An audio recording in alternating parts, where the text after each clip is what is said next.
All right, let's go over the golf course and tournament information for the Masters. I mean, most of you guys already know the tournament by heart, and you probably know the golf course by heart. But the reason I like to go over this information is to give you the data points for researching which golfers should be in your player pool this week. So, one of the tools that I like to use at SweetSpotDFS.com are the tournament stats. So if you go find that under fantasy tools, you'll come to a page like this. Just make sure that you type in the Masters tournament, and then you get a whole summary of information up here on the top right. These are basically all your averages. So your average winning score, your average cut score, field size, strength of field, all of those things. Plus you get the lowest winning score, the highest winning score.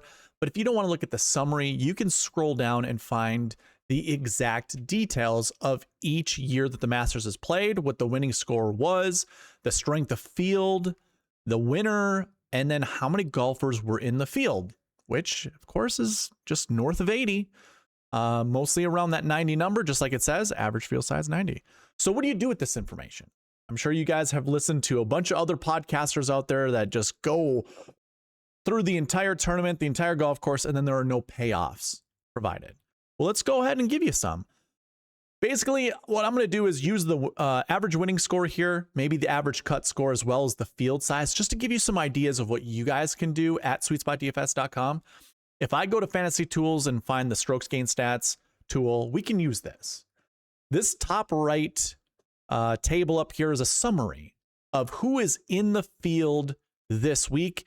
And of course, all the filters that you apply on this page are going to directly affect this. So if I were to go ahead and open this date up to a little bit further in time, you will see that the rounds and all the other information updates. But we can keep it, you know, within 1 year's worth of data. I think that's probably a smart thing to do. But to use those filters, the data points that I just provided, you can either go under tournament stats filter, or, I mean, we can use the golf course stats, I should say the course stats filter a little bit later, but go under tournament stats, and first thing to change, let's just change the field size. I'm going to change it somewhere between 70 to 100. If you get a little too narrow, you're going to probably not find enough results that matter, but we can keep it right here. I mean, the Masters with the field size that we have is similar to a signature event, so I kind of do want field sizes that are just a little bit north of 70 and less than 100. So that's what we have right there. Now, another thing to note is you could actually use this event type. So if I were to clear the selections here, we could just select majors if you wanted to. That's another way to go about it. But what I would recommend is not to apply both this major as well as the field size, because you are only going to get results from the Masters. And if that was the case, if that's all you want to look at, go under this filter for select tournament and put in the Masters, and then you will only see results from the Masters. So this will be looking at last year's Masters, and if you change the date filter to go even further back, you will see all the other rounds that are applied at each of the Masters. And if I were to select a golfer, you will see all of their results down below. So again, just me kind of showcasing, you know, the Strokes Gain Stats tool, but any of my tools on this website that have the little icons over here to the left, these are all filters, just so you guys know. They're all filters that you can use for researching. So I'm going to go ahead and deselect Scotty and go right back in here and show you some other ones. So like I said, 70 to 100 is what I want to find. So we could just leave it at this. And of course, we're going to probably want to, well, first of all, clear the Masters tournament. And then you can see that the rounds kind of update. So over the last year, you know, some of our top golfers have over 20 rounds of golf under this type of filter, which is great. That's a pretty good number to have when it comes to researching. So just that alone, if you want to see who the best golfers are, I'd recommend sorting by strokes gained total from our descending order. And you can see, I mean, our live golfers, Patrick Reed is no longer a live golfer, but he once was, only has 4 rounds of golf under these filters. Same goes with Bryson, Zach Johnson, Tyrrell Hatton, Bubba Watson, and John Rahm. That's all. Those are all golfers who played in last year's Masters. So that's why those names are showing up. Again, use the date filter here to open it up to maybe a few more rounds for some of these golfers. Of course, the live golfers, that's all going to change. Live started in 2023. So basically your Dustin Johnsons, your Brysons, and those golfers that went early on aren't going to have a lot of rounds. They're just going to have the Masters under their belt. But if we go a bit further back than 2023, you'll get more of these golfers like Cam Smith. Cam Smith obviously is a live golf on live golf right now. But, if we go all the way back to 2021, he has 26 rounds that match this filter criteria. And with any of the updates you make, if you do put a sorting order on any of these stats, they will just get updated in real time. So Scotty Scheffler is your best golfer under these criteria or criterion. Collin Morikawa is number 2. Cam Smith is number 3. And I only went back to 2021. We could go back as far back as you want. It does change a little bit. But of course, you got to remember, Scotty didn't really become Scotty until 2022. So does it really matter going further back in time? Probably not. This is kind of interesting to see. If I go back to June 24th, 2022, Patrick Reed has better stroke gain total stats than Scotty Scheffler. And that would be all of his rounds at the Masters. So very good course history, obviously. But again, this is just me showing you guys how to use the tools at SweetSpotDFS.com. You can come in here and apply any of the filters that you'd like. I'm going to go ahead and clear the field size. Come down to the winning score. Remember, it was -11, a little bit north of -11, or I should say a little south, because, negative numbers, we go further down. Let's go ahead and put -14 as our low end score and put -8. I think maybe the tournament will be in this -8 to -14 range. So we can go ahead and X out of that. And you can see, again, we have limited amount of rounds for each of these golfers. So let's just open it up a couple years. And then we can see again, Scotty Scheffler's number 1, Bryson's number 2, Collin Morikawa's number 3, and Patrick Reed's number 4. A lot of these trends that follow, or say a lot of the results of these filters from the data points that we research with the tournament information provides the same 4 or 5 golfers. You could feel pretty comfortable going with Scotty or Bryson, Collin Morikawa, Patrick Reed, all those golfers, and be just fine with it. Which I actually am. If you didn't watch the player by player video I did, I also put out a 6.5 hour long video with Byron. We did a mega preview of the Masters. I mean, it's just a couple golf guys kind of nerding out over the Masters. So hopefully you go and enjoy that. If you got the time to watch it, if you don't, that's all. It's all good. I know time is precious, and having 6.5 hours of podcasting probably is difficult to get through the entire thing, but we went really far in depth with the golfers that we liked. But yes, you don't see many 6K golfers with this criteria set. We can also remove this, go back to the tournament stats page, and look at the average strength of field, 794. It's 815 this year. I think that's also a really important data point to use. So I would come down to the strength of field old. Remember, 815 is our number, but let's make it like 750 to 923. I think that's a decent number. I want like 50 points less than whatever the average is for strength of field to get a good sense of golfers that are pretty good in this criteria. And this is really interesting because Carlos Ortiz pops up. And again, I mean, I have this going all the way back to 2023. I guess if we want to, do a full, say, 3 years worth of data, he kind of drops a little bit. And now Rasmus Nørgaard Peterson is at the top. It's kind of weird. Where did Carlos Ortiz end up dropping to? There he is. Yeah, I mean, he's still pretty good. And if I, drill down on his name, we can see he's got a miscut, a 4th, and a miscut. So, okay, maybe not super good. But anyways, with the criteria that we set with strength of field, you can see again, Scotty Scheffler up top. Oh, look, Bryson, Xander, Rory, Jon Rahm, Collin Morikawa. You're seeing those same golfers at the top. So again, use SweetSpotDFS.com. There's a link for it down in the description below. Check out the tournament stats page to find these data points. Or, of course, right now, take a screenshot of what you see on the screen so you can use for your own researching wherever you want to. But this is available to you, again, SweetSpotDFS.com. And then the golf course, of course, we are at Augusta. And this tool, what you guys can use, the summary box that we have up here on the top right, you can see the yardage that this golf course is being played at. You can see that it is an overseeded grass where you have ryegrass all over the place except for the greens are pure bent grass. Always remember that's pure bent grass. And then I also have a summary of the shot shapes that are preferred. Does not mean they're required. You can see in the little disclaimer down here, it says off the tee and approach shown below indicate the preferred shot shape for off the tee and on approach. These are not necessary. They just offer the best general scoring opportunities for each hole. So you actually get a more detailed look as to what I view as the preferred shot shapes. Again, not necessary. I just think they offer better scoring opportunities. But of course, you can see the summary right here. Now, again, these are data points. All of these things are data points that you can use. I'm going to go into the tournament stats and go down to the strength of field and just clear this out. And again, like I said, you could drill down into the course stats information. Remember, the total yardage is 7,500 yards. So we can go 7,400 to say 7,600 for total yardage. That's a data point you can use for researching.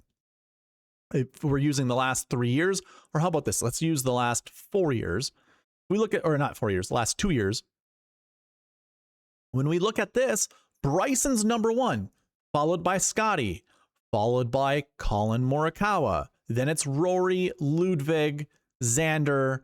I don't see Jon Rahm up there, not at least in the top 10. But if I scroll down a little bit, we do see Rahm a little bit lower. Still really good strokes gained total stats to go next to Jon Rahm's name.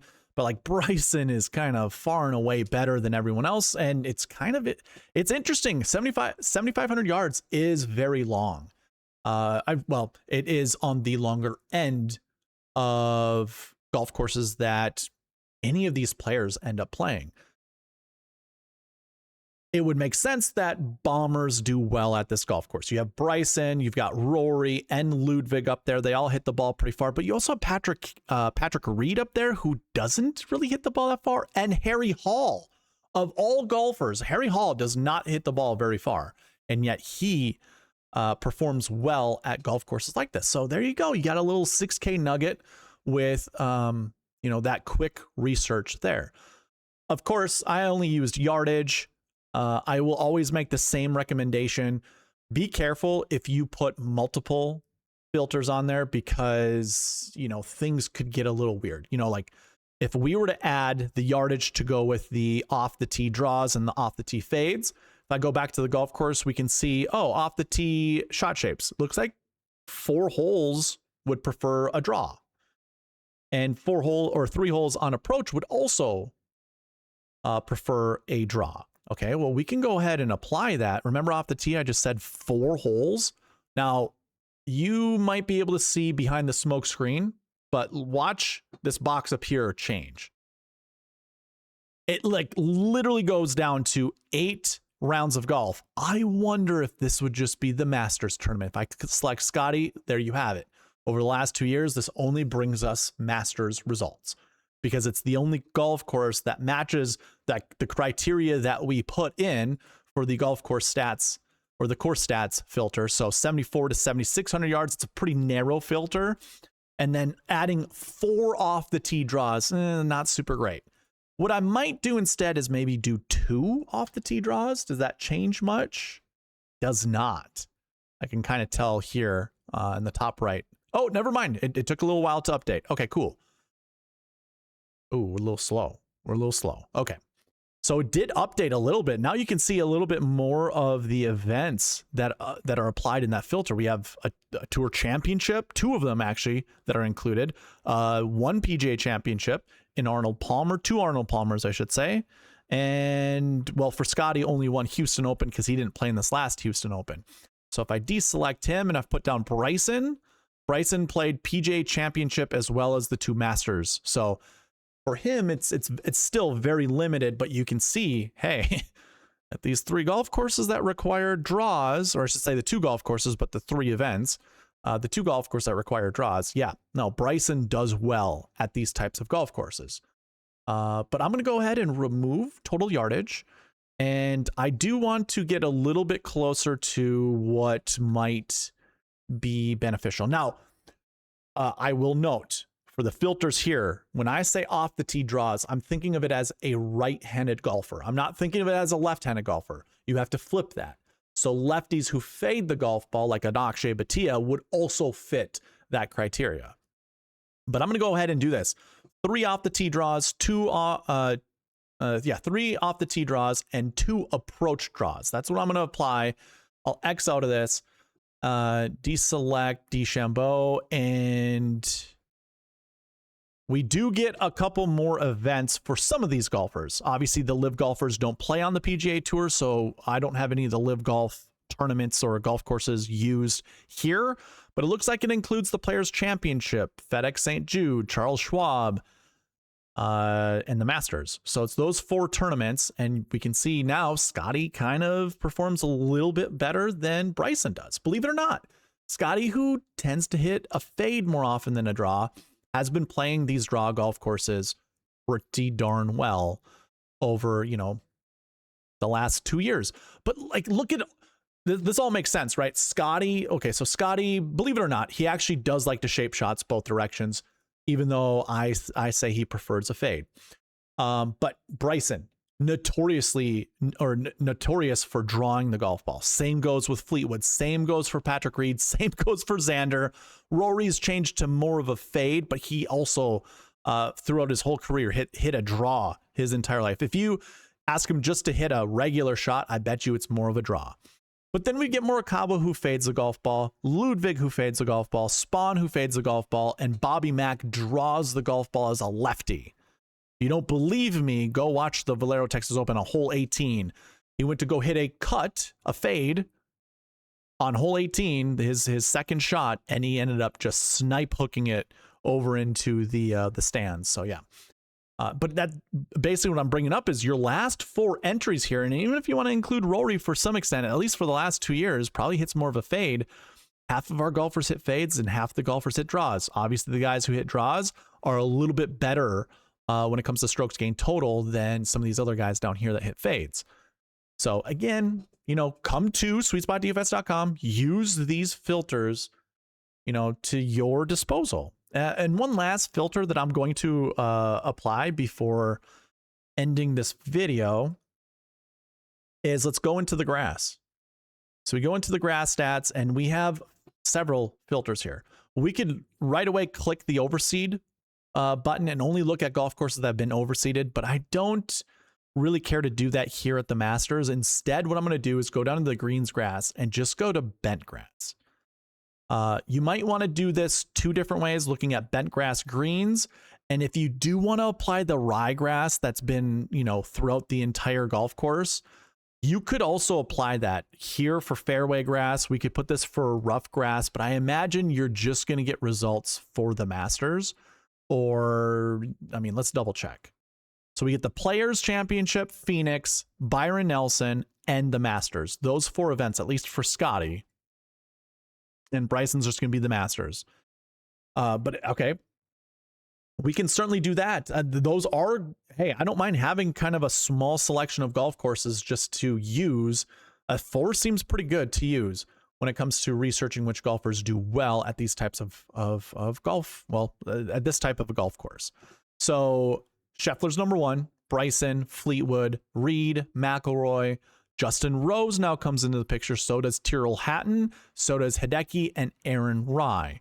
We didn't see those guys when it came to shot shapes. We didn't see those guys when it came to yardage or any of the other data points that we used. So very interesting stuff. You see the same guys at the top, and a lot of it's because of their Masters history. The Masters are included in each of these filters, obviously, because we are using Masters filters from the golf course and the tournament stats page. So, yeah, like I said, use this to your advantage. I really have nothing else to bring up when it comes to the golf course of the tournament. Find it all at SweetSpotDFS.com. Use this all to your advantage. Now, before I actually get out of here, I just want to remind you guys, let me go ahead and switch scenes. I want to remind you guys that I am doing a giveaway. This giveaway has gotten pretty large now. It is a Masters Win the Pot giveaway. For every 1 new subscriber, I add $2 to it. And you can see where I started the giveaway all the way over there to the left. I put a goal on there. That 892 is when I started this giveaway. Meaning since that moment, we have gained 28 new subscribers, and $28 times 2 is 56. I'm adding $56 to the pot of 20. So now we're up to $76 in this giveaway. If you want an entry, I'm posting a ton of content on YouTube. Go into each of those videos and just type in something. You know, if it's your favorite golfer, give me your favorite golfer. I think a lot of people just putting they just put in their let's hit the sweet spot. That's absolutely fine. You can certainly do that. I've got no issue with doing that. Just type something. Let's activate, or let's you know, use the algorithm, or you know, awaken the algorithm. Let's put it that way, by interacting with the YouTube videos. And then also on X, when I put this on X, share it. Sharing it on X will get you an additional entry into the giveaway. And then I am running the giveaway April 7th at 8 p.m. Central Standard Time. That is tomorrow. If you're watching this on a Monday, this giveaway happens tomorrow at 8 p.m. Central Standard Time. Please watch that, because I can't really reach out to you. Most of you do not provide public information on your YouTube channels. So I can't easily I can't easily contact you. If your name is called, reach out to me, let me know where I can send you the money. So there's that one. And of course there are other giveaways, but the one thing to remember, if you want to participate, or if you want an entry into these giveaways, you have to participate on the channel. You have to be subscribed. So do both of those things and you will get as many entries as you earn. That's all I have for you guys. Thank you all for watching. I'll see you in the next one.